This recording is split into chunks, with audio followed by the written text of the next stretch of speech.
Hello and welcome to this revision guide to Robert Louis Stevenson's Jekyll and Hyde. This video is a focus then on Chapter 10, Henry Jekyll's full statement of the case.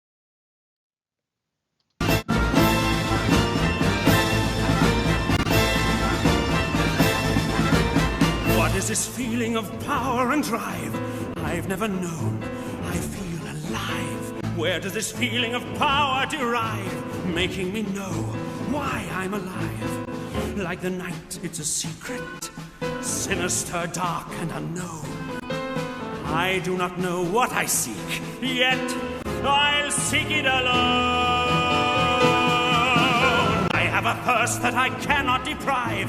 Never have I felt so alive. There is no battle I couldn't survive. Feeling like this, feeling alive. Like the moon, an enigma, lost and alone in the night, damned by some heavenly stigma, but blazing with light. It's the feeling of being alive, filled with evil but truly alive. It's the truth that cannot be denied. It's the feeling of being Edward Hyde.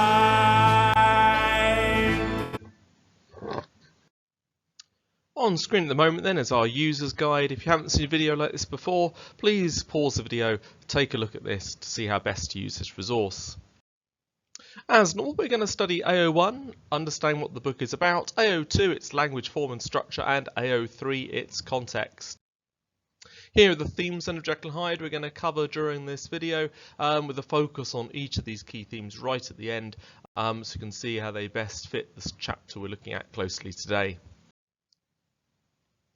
So what does Stevenson want us to remember about Chapter 10? Well, this is where we finally hear Jekyll's own account of the events. Chapter 10 serves as a whole novella recap, with all the secrets revealed. Here is then our own recap in song form.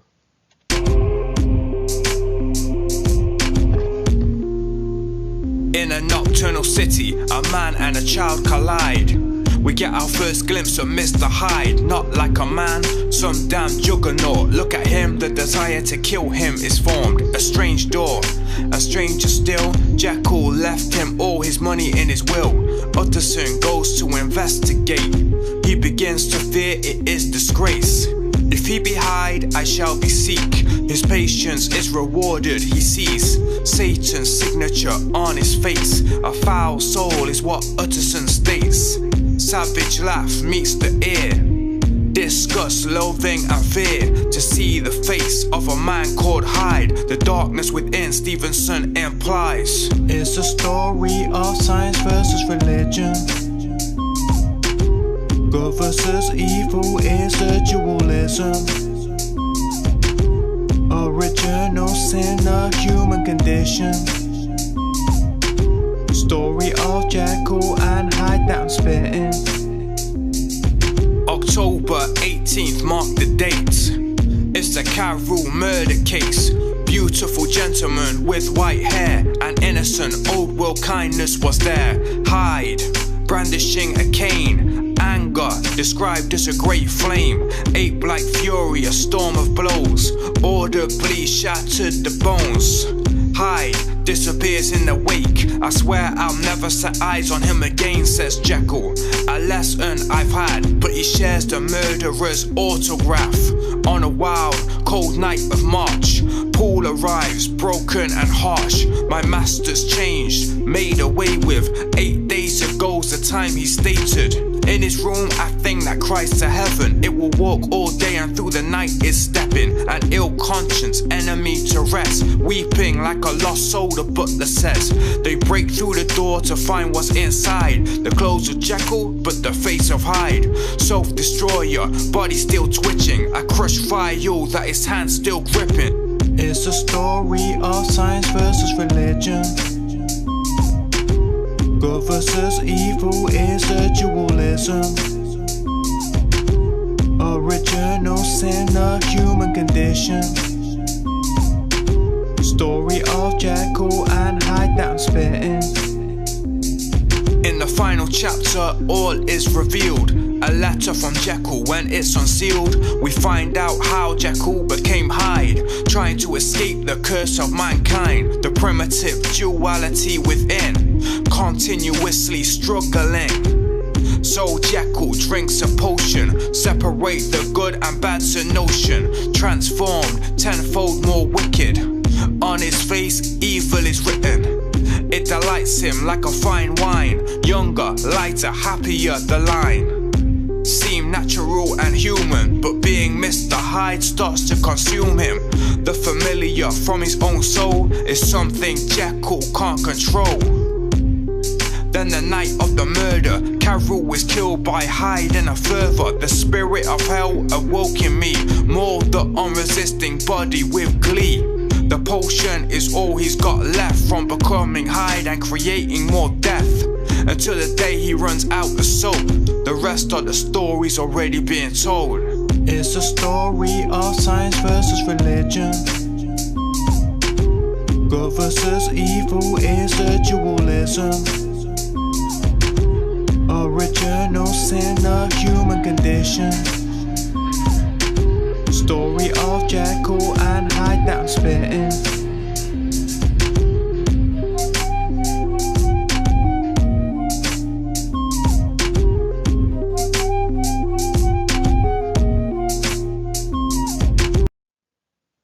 So what does Stevenson tell us about the human race in this chapter?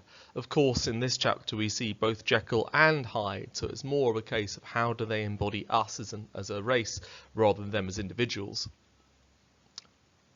Well, Stevenson presents Jekyll as a scientist who is possessed by the duality of man. This chapter blurs the good and bad side of man as Jekyll tells us of his struggle between the providences of good and ill. Jekyll is risking his reputation by telling us his darkest secrets that he worked so hard to keep hidden through the rest of the novella. Let's then watch a summary of Chapter 10. Chapter 10 is entirely the third item found in Dr. Jekyll's laboratory, the sealed envelope containing his detailed confession.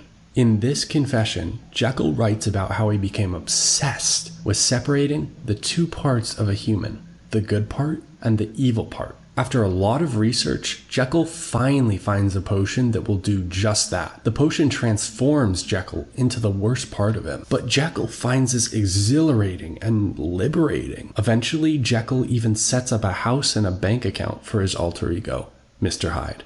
However, one night, Jekyll involuntarily transformed into Mr. Hyde during his sleep. This shocked and scared Dr. Jekyll, having to think about how he might permanently transform into Mr. Hyde. He planned to stop taking the potion.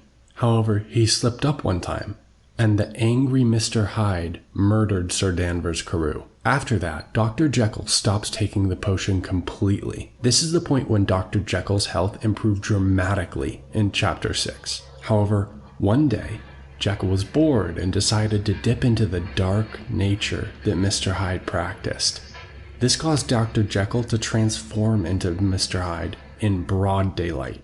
At this point is when he asked Lanyon to break into his laboratory and bring him the ingredients he needed. After Dr. Jekyll got back to his house, he began sending Mr. Poole all over town looking for the special ingredient in the potion. In Dr. Jekyll's last moments, he wrote this very letter. So what do we learn from this chapter? Dr. Jekyll admits he led a dishonest life, acting one way in public and another in private. His scientific studies allow him to form a drug that separates the two halves of himself. Jekyll is unnerved when he wakes up as Hyde without taking the drug. Jekyll admits he was scared that the good half of himself was disappearing. The metamorphosis is happening more and more regularly. Jekyll takes the last of the potion and is unsure what will happen to him next. Stevenson presents this chapter as a confession. Jekyll is only able to indulge his dark side because of his wealth and position, and his honesty here seems like spiritual purification before his demise and death.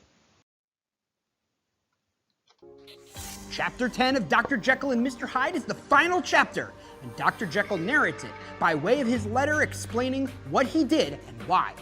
It starts with an admission that he has led a dishonest life, acting one way in public and another in private. His scientific studies align with this reality.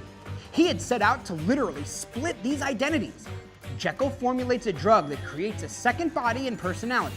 He tests the painful process. It works! He embraces the reality of having a second self, engaging first in a few undignified pleasures and later monstrous ones. About 2 months before the Carew murder, he falls asleep as Jekyll, but wakes up as Hyde. Hyde has become his natural state.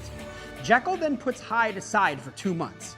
When he lets him emerge again, that's when Carew gets murdered, and everyone looks for Hyde, which keeps him contained.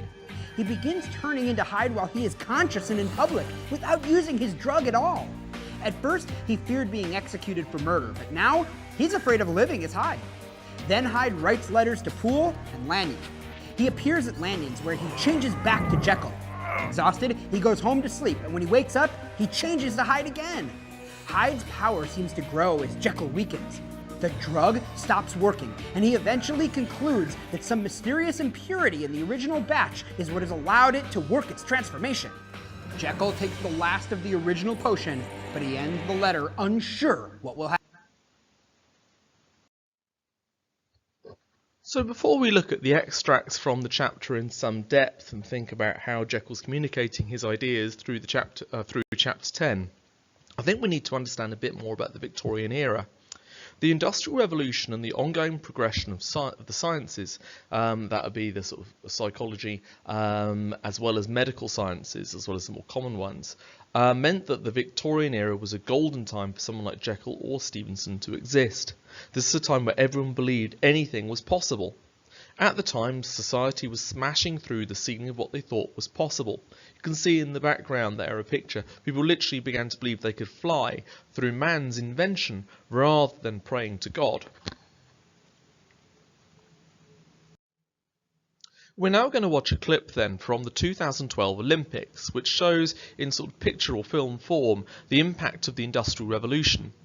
Think about it as if, as you watch it, think about what it might be like to be a villager down in one of the fields, witnessing all this sudden birth of industry right in front of you, and how your belief in God, and indeed humankind, might be shaken. Now, it's amazing to think all of that happened in such a short space of time. Imagine you're a villager in the fields there, and suddenly most of the people you knew and had sort of been brought up with all your days, as well as members of your family, suddenly moved to the cities and suddenly heard these great tales, these magnificent cities suddenly appearing almost out of nowhere. These giant towers higher than the highest church you've ever seen, suddenly being built by man rather than being reliant on God. It was a very exciting time for people like Stevenson and Jekyll to be living in, as suddenly what seemed impossible became possible.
Now, the Gothic movement suggested the darker side of society, of this new society that was being shaped.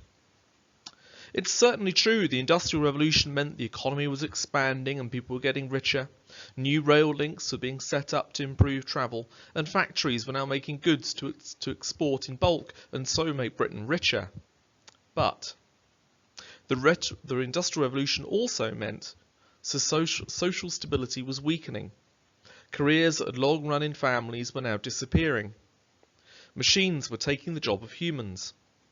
The class divide was getting larger as the business managers got richer and of course the workforce got weaker and weaker. Religious beliefs were also disappearing. Why pray when it can be solved by medicine or in a factory? The title of this chapter reminds the reader of a police report, Henry Jekyll's full statement of the case. The title could further imply that this is a confession of Dr. Jekyll before he goes to heaven. Indeed, it is referred to this in chapter 8 as the full confession of Henry Jekyll. Let's now look at some extracts from this chapter.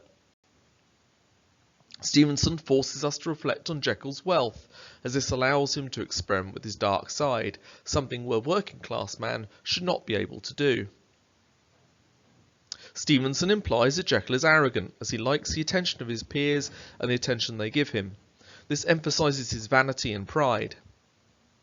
Jekyll is presented as a man who has trouble holding his public face of seriousness and formality, and is prone to excess. He finds it hard to keep being restrained. Stevenson confronts us with a Jekyll who feels he's morally superior to others and, thanks to his position, doesn't feel the need to carry a public face. Jekyll has a morbid sense of shame at having to hide his secrets and feels he should be able to be himself. Jekyll feels that this is a position of virtue that he possesses, as he can control his pleasures and of course then feels he has control over his darker half. The key quote then might be considered, "I concealed my pleasures." Stevenson forces us to reflect on how much of ourselves we keep secret from others, offering us a central character who's concealing or keeping secret facts about himself from others. The verb conceal implies a sense of mystery and criminality, as if Jekyll is hiding a crime or a weapon. Stevenson uses the word pleasures to imply not just the nice things in life that may be considered hobbies of past times, but also something darker and more sexual or sinister. Stevenson explores the psychology of human nature, beginning to make connections between the world of revolution and excess in its effect on the humans that live in the brave new world. There are lots of links to this throughout the chapter.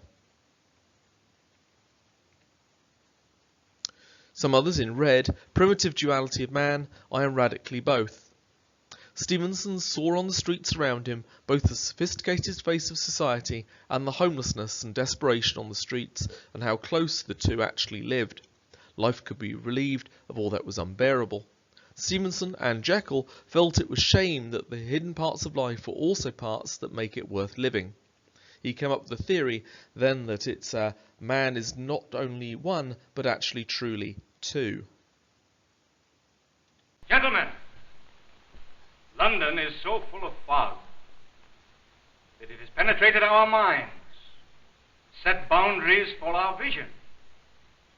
As men of science, we should be curious and bold enough to peer beyond it into the many wonders it conceals.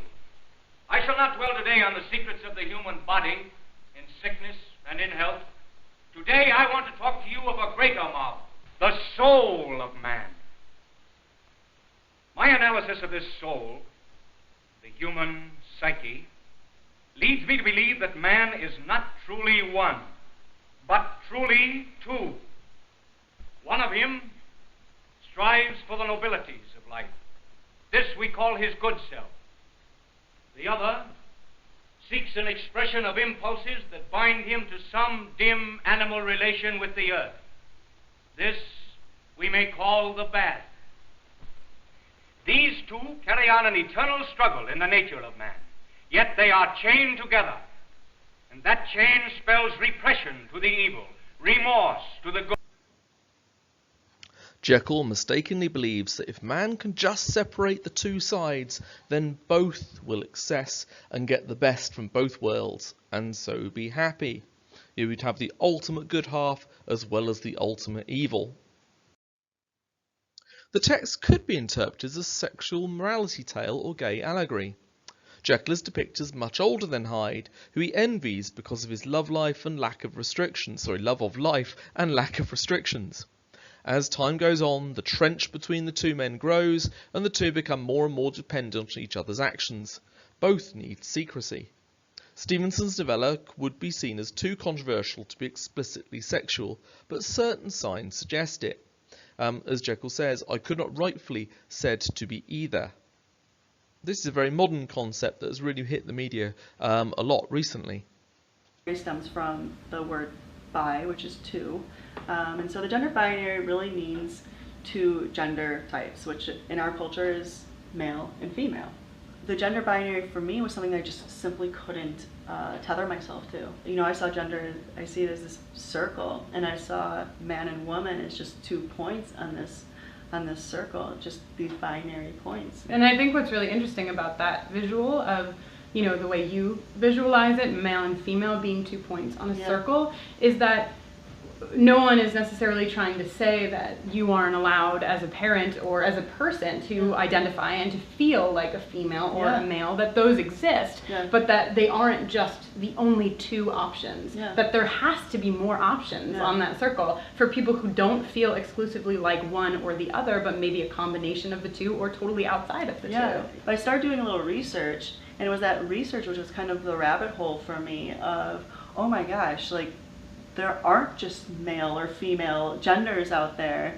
There's a whole world of gender that exists beyond just male and female. It certainly isn't bizarre that a lot of people really believe that it is just 2 things, male and female. That's something we see every day in every magazine, on every television show, in every movie. Shampoo and, you know, shampoo for her. Yeah, you know, it's everywhere. The things that we learn when we're little are our deepest grooves, and they're oftentimes the hardest things to break out of. Yeah, and if you, as a person just learning about this stuff for the first time, feel hesitant or unsure, or it's hard for you to fully grasp at first, I think that what Lauren is saying is that, you know, you may have spent 20, 30, 40, 50 years with this understanding. I identify outside of the gender binary, and it took me a while to open my mind that I can identify outside the gender binary rather than force myself into something. It took me a long time to learn about.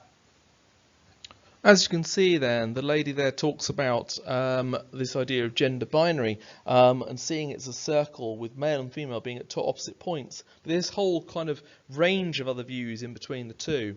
This theory could easily be applied to Stevenson and indeed Jekyll, where good and bad are the 2 extremes of the circle, and you've got this whole range between the 2, and that's what Jekyll's excited about, that's what he's experimenting with.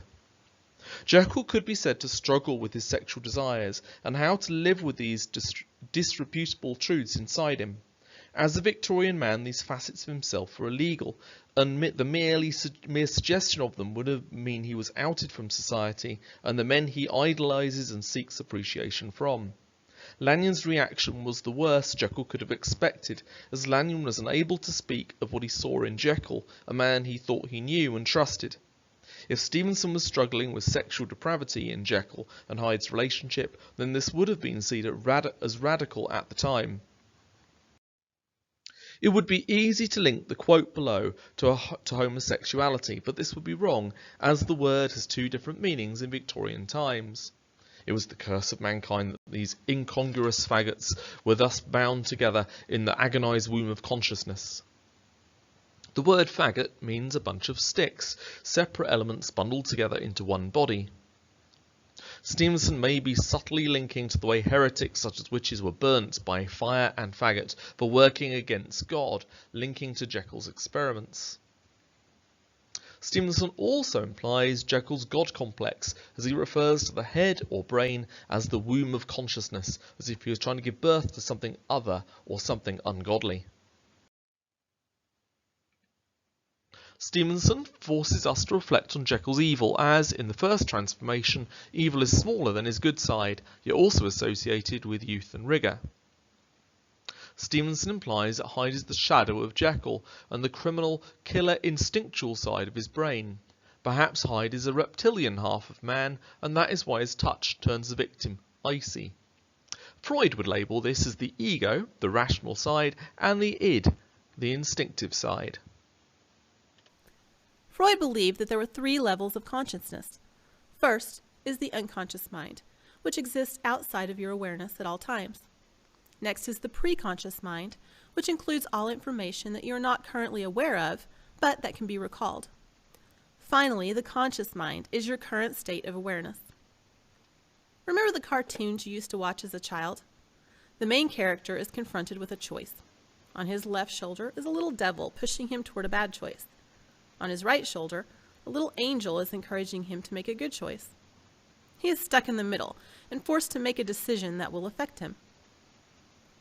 This scenario is much like Freud's theory of personality. There are 3 parts to personality according to Sigmund Freud's psychoanalytic theory. These are the id, superego, and ego. The id is the first to develop, the ego is second, and the superego is the last to develop. The id is the biological component of the personality and includes your instincts. The id operates in our unconscious mind. It is like the little devil sitting on the cartoon character's shoulder that's always selfish and needy. It operates according to the pleasure principle. The pleasure principle is the idea that all of your needs should be met immediately. Then there's the superego. The superego exists in all 3 levels of consciousness. The superego is like the little angel. It is always concerned with what is socially acceptable. The superego pushes you to obtain the ego ideal, or your view of what is right. It also represents your conscience, or your view of what is considered to be wrong. Finally, we have the ego. The ego operates in your preconscious and conscious mind. The ego is part of the personality that makes your decisions. This is like the cartoon character in the example. The ego is in the middle, makes the decision, and faces the consequences. So there we see that Hyde could be described as the id. That's also the deepest part of the brain, and so probably the hardest one for Jekyll to free himself of as he goes through his experiments. Perhaps that's also why salt is involved, a very basic chemical element that means that the transformation takes place because it hits the deepest parts of Jekyll's brain. Stevenson uses oxymorons here to imply that Jekyll was in awe of Hyde but also repulsed by him, calling him an ugly idol. Stevenson emphasises similarities between the 2 characters here. Hyde is livelier when I wore a semblance of Hyde, suggesting to a similar looking before evil grew and became unspeakable. Stevenson makes clear the purity of the 2 halves of himself. This appears a little simplistic and naive to simply imply then that Jekyll only has 2 halves. Stevenson presents to us Hyde as a demon or a child that's been fed and so matured and grown. Stevenson repeatedly implies that Jekyll sees Hyde as other to himself, an enemy that's growing in power, strength and size the more Jekyll exercises him. Stevenson uses the noun career as if Jekyll is seeing himself more as an experiment than a person. Stevenson uses the language of gambling to imply the risk he's taking with Hyde, implying that it is now not science that is driving the change, but luck, as if Jekyll has lost control.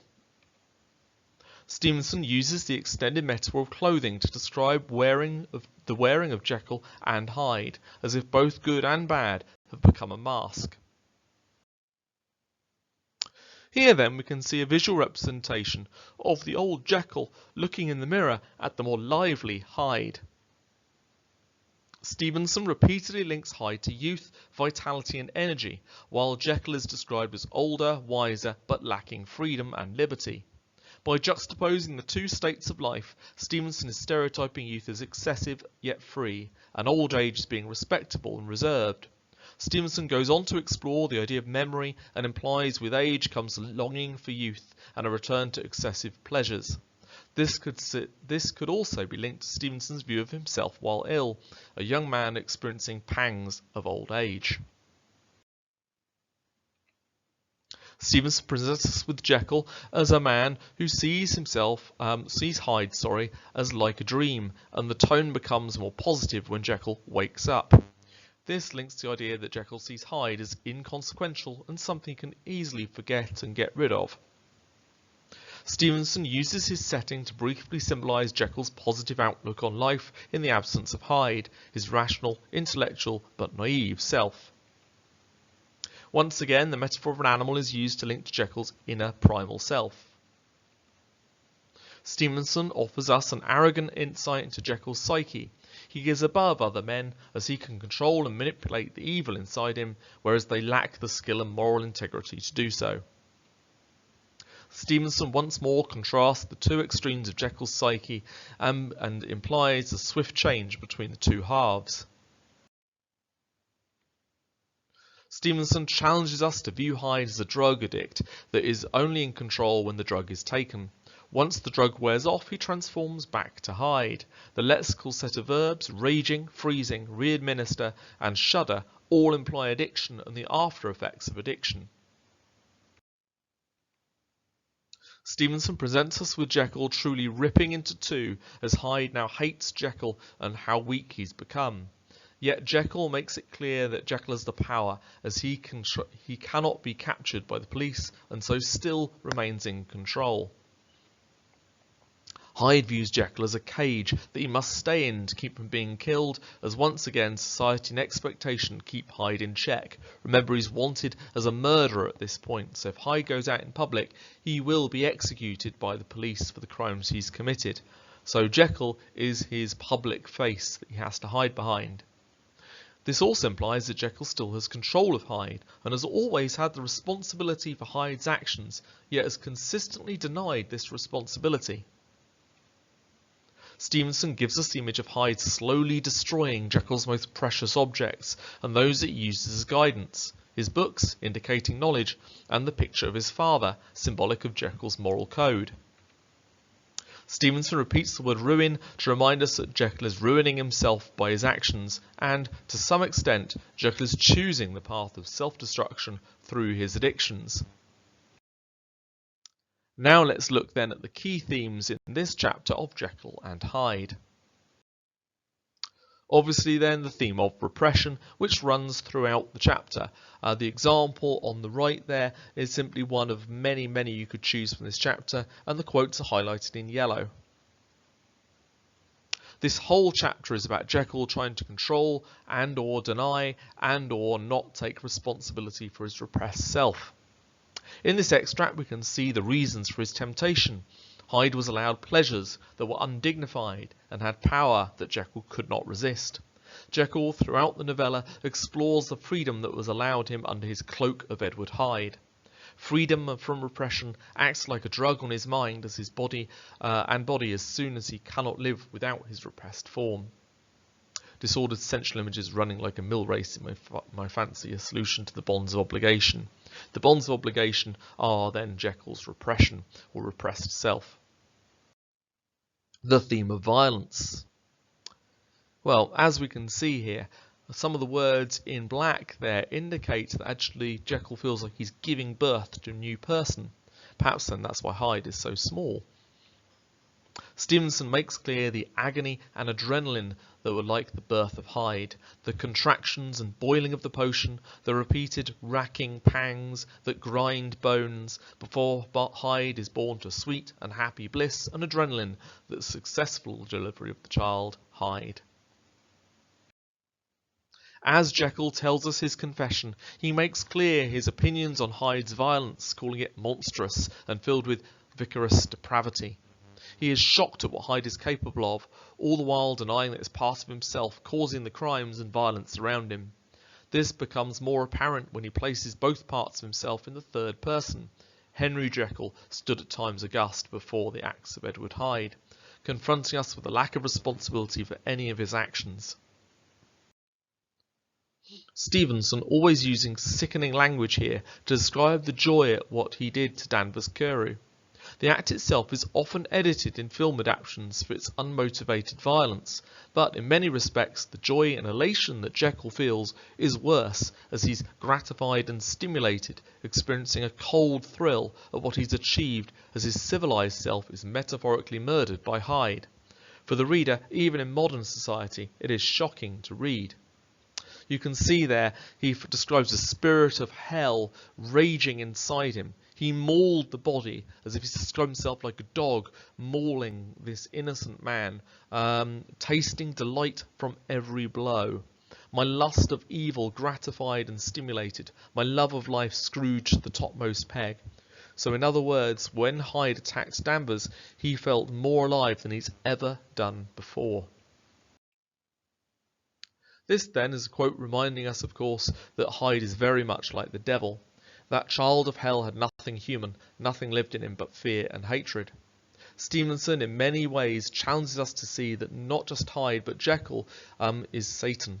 Satan fell from heaven as he refused to believe he was formed of both good and evil. Jekyll wants to be all good and so separate his evil side. Christianity. Mr. Satan, aka the Prince of Darkness, comes from what we call the Abrahamic religions, which are monotheistic or one-God religions, which include the big three: Judaism, Christianity, and Islam. We can trace Satan back to the Old Testament, and he first appeared as a subordinate to God or Yahweh. This devil wasn't equal in power to God, but the entity did mess with God. Abner Weiss, a psychologist and the rabbi at Westwood Village Synagogue in Los Angeles, told Live Science that indeed people wanted a reason for why there was so much pain in the world. They needed a villain, and so one emerged. They hypothesized a kind of demonic divine force that was responsible for evil, arising out of the notion that a good God could not be responsible for bad things, he said. And so the Old Testament included some of these bad characters, possibly usurpers of God's power, who were intent on creating chaos down below where occasionally nothing grew and animals got sick.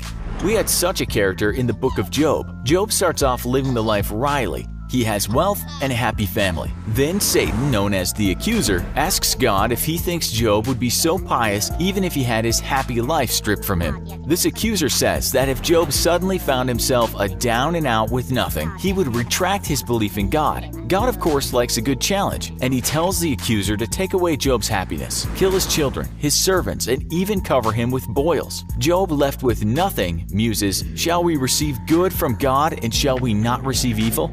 This is the beginning of the great dichotomy of good and evil. Perhaps this evil was there to test us. We won't go through an entire book of Job, but you get the picture. Perhaps then, through his novella, Stevenson's exploring our own moral values. How good are we without our evil side to temper it? How good is Jekyll by the end of the book when Hyde is all but sort of taking control? How much good is actually left in him in those final days? Well, that's up to you to decide. As you can see then, on this screen I've now combined the theme of science with the theme of religion. The two are almost melted together at this stage in the book, to use a quote from earlier on. Jekyll clearly uses semantic field of science when describing his experiments, yet blends this with the descriptive imagery. He begins to view his biology as a fleshy vestment or set of clothes that he wears to cover up the lower elements of my soul. Stevenson cleverly blends the scientific experiment with consequences that appear supernatural or spiritual. As the experiment continues, the spiritual or supernatural side begins to take over the scientific rational side. Jekyll's virtue is personified as if it's another distant part of himself, and slowly he descends into fear and madness. As a scientist, he takes an arrogant high ground in thinking his experiment was done to improve mankind, but has ended up being wholly to the worse. Now, we looked at this quote earlier, but it also has biblical connotations. Here, Stevenson describes a good and bad self trapped together in the womb. This is a reference to Genesis 25:23, which states 2 nations are in one womb. One people should be stronger than the other people, and the elder should serve the younger. Well, Genesis tells the story of these 2 children in the womb through the story of Jacob and Esau.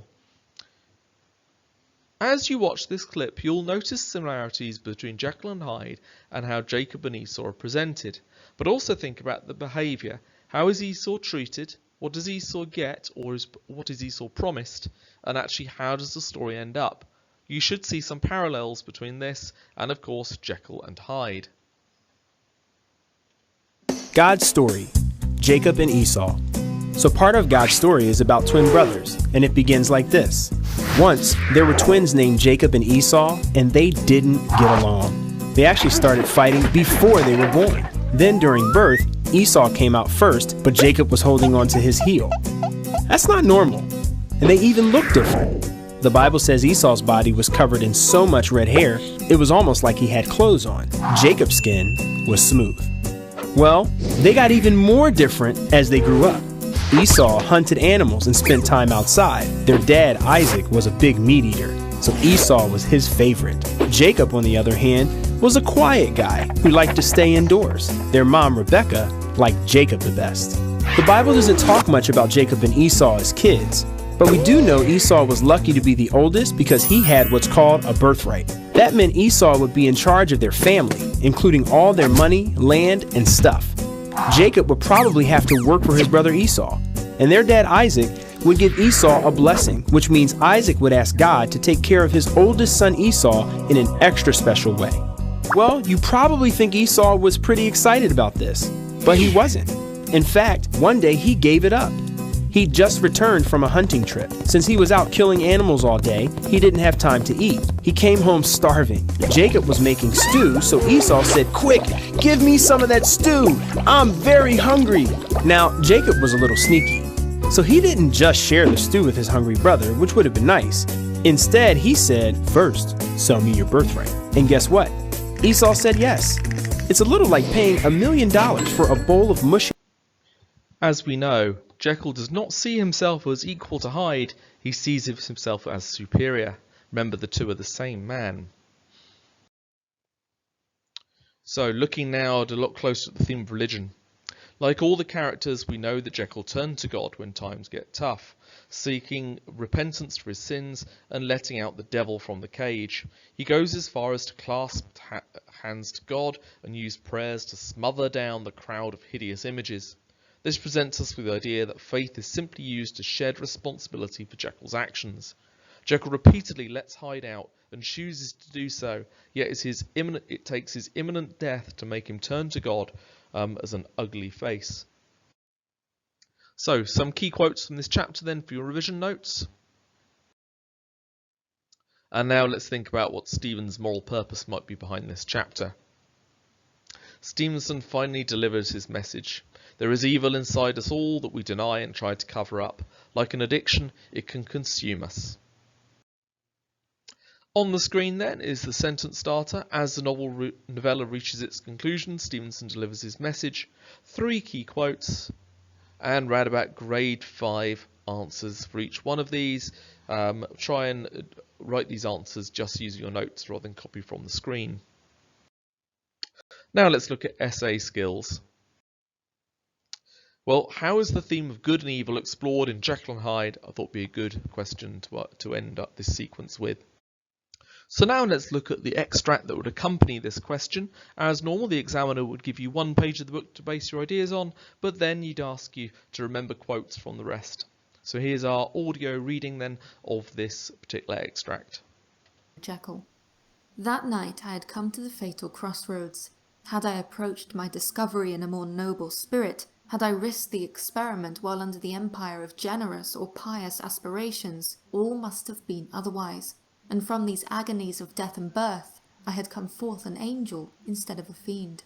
The drug had no discriminating action. It was neither diabolical nor divine. It shook the doors of the prison house of my disposition, and like the captives of Philippi, that which stood within ran forth. At that time my virtue slumbered, my evil, kept awake by ambition, was alert and swift to seize the occasion, and the thing that was projected was Edward Hyde. Hence, although I had now 2 characters as well as 2 appearances, one was wholly evil, and the other was still the old Henry Jekyll, this incongruous compound of whose reformation and improvement I had already learned to despair. The movement was thus wholly toward the So we know it is Jekyll speaking. He is beginning to refer to himself in third person, and you can see some quotes there highlighted in bold that you might want to talk about. The juxtaposition of angel and fiend and what those represent. Lots of religious language going on there, diabolical nor divine. My virtue slumbered. Look up the word virtue, what might that mean? And then look at the word slumbered. How is Jekyll's virtue slumbering and why might that be the case? I had now two characters. Well, this implies then that the core of Jekyll now sees himself as split into two, but they're characters rather than part of his actual self. So let's look at this extract then and think about some key questions we might want to ask, and these are ones you'd answer at home. So I put these into boxes so you can see which quote they link to.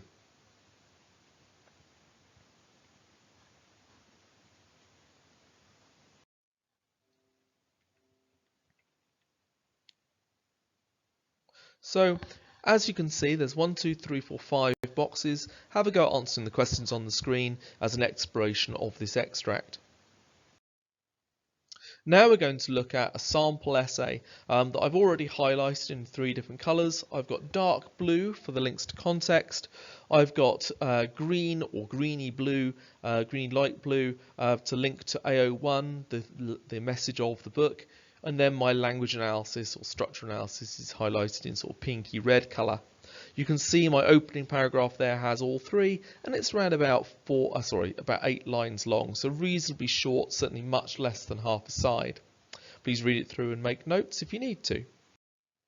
Paragraph 2, yet again, covers all 3 assessment criteria, and I begin analysing, looking at the word trampled is my first quote there, and then I begin to explain why it is the word being used to describe Hyde in this case.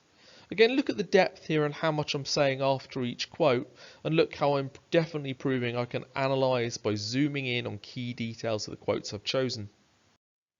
Paragraph 3 then continues that. Notice I'm using the author's name. Stevenson consistently uses imagery rather than the writer. Why not throw in the author's name? You can see my analysis there of ape, looking there at Darwin's study of evolution, which is covered in one of the earlier clips, and indeed looking at animal imagery being used there by Stevenson and why. 2 sentences of explanation there. Next paragraph then moves on in the novella, begins to look now at the middle of the book, and then begin to analyse that using links to the Victorian gentleman in this case.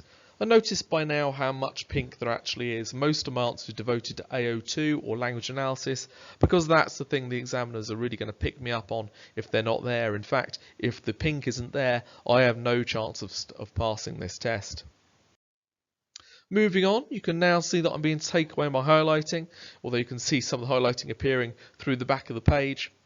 If you're making notes on this, I might now look for where the highlighting might be. Where have I analysed quotes? Where have I linked to the history of the time? And where have I shown strong understanding of what the whole book is about in relation to good and evil? And my last paragraph, a very short conclusion on the end of my response. As you replay this clip then, it'd be a very good idea to make notes and again try and form this essay based on notes you've made. The less notes you have and the more successful your answer, obviously the more likely it is you're going to be really well prepared for that final test. Here then, to finish off, is what a mind map of Jekyll and Hyde might look like, with some key themes on there, dramatic techniques, context and character. I appreciate you can't read all the detail from that, but if I put all the notes from all of this, all 10 clips together, that's probably what I would end up with. Thank you then for listening to this revision guide to Chapter 10 of Jekyll and Hyde.